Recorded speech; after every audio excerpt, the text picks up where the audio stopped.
দোল দোল ধুলুনি রাঙ্গা মাথায় তেল, এইভাবে না জ্বলিয়ে শরবত বানিয়ে খাওয়াও তোমার গাছের দুইটা bell.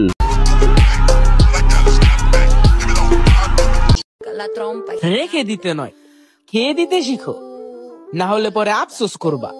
High high high high high. হ্যাঁ তা তো অবশ্যই। এই যে দেখো না, আপুটার বয়ফ্রেন্ড আপুটাকে খেয়ে তার তিলকে বানিয়ে ফেলেছে তাল, আর তার নিচের ঘর থেকে বানিয়ে ফেলেছে বিশাল বড় এক খাল।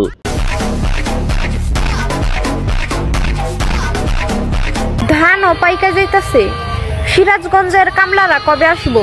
আপনি আবার সিরাজগঞ্জের কামলাদের অপেক্ষা করতেছেন কেন? আপনি কি তাদেরকে দিয়ে করাবেন নাকি? এ মানে হাল চাষ, কারণ আপুর অনেক বড় একটা জমি আছে তো। আচ্ছা বড় বড় মডেল, কিউট কিউট নায়িকা, সুন্দরী সুন্দরী আপা। বাইরে ভাই, ওরে দেখলেই নষ্ট হয়ে যায় আমার মাথা।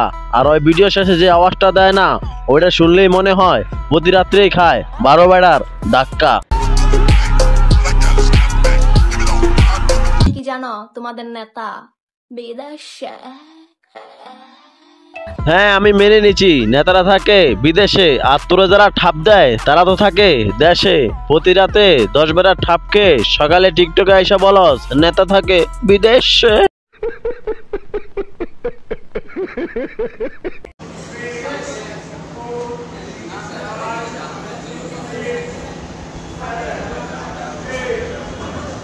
এই যে এই মাগিকে দেখলে নষ্ট হয়ে যায় আমার মাথা। আমি বুঝি না, সে কি জিমে যায় তার শরীর কমাতে, নাকি জিমে যায় তার ফম গুলা বড় করতে। ভাগ্য তো ওই ব্যক্তি বা তাহার যে প্রতিনিয়ত করে তার ফম গুলা আহার। শীতকালে দুটো জিনিস ছোট হয়ে যায়। আচ্ছা তার মধ্যে একটা হলো দিন, ঠিক আছে, আর একটা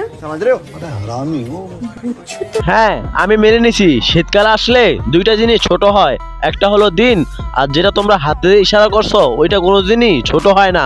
তোমার যদি বিশ্বাস না হয় তাহলে চলে আসো আমাদের কাছে, কম্বলের নিচে পালিয়ে এমন ঠাপ দেবো তোমার ছোট পুষ্কুনিকে বিশাল বড় এক সমুদ্র বানিয়ে দেব।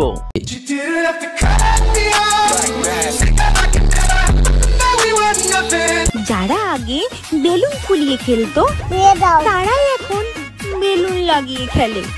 একেই বলে সময়ের। এই সময়ের পরিবর্তনটা যদি তোর বাবাই বুঝতো তাহলে বেলুন দিয়েই করতো, তাহলে তোর মতো একটা মাদারবোর্ড এই দুনিয়াতে জন্মাইতো না। তো বলছিলাম কি, সময় থাকতে ভালো হয়ে যা, না হলে এমন জায়গায় ঠাপ দিব টেরও পাবি না। শাবাশ বেটা।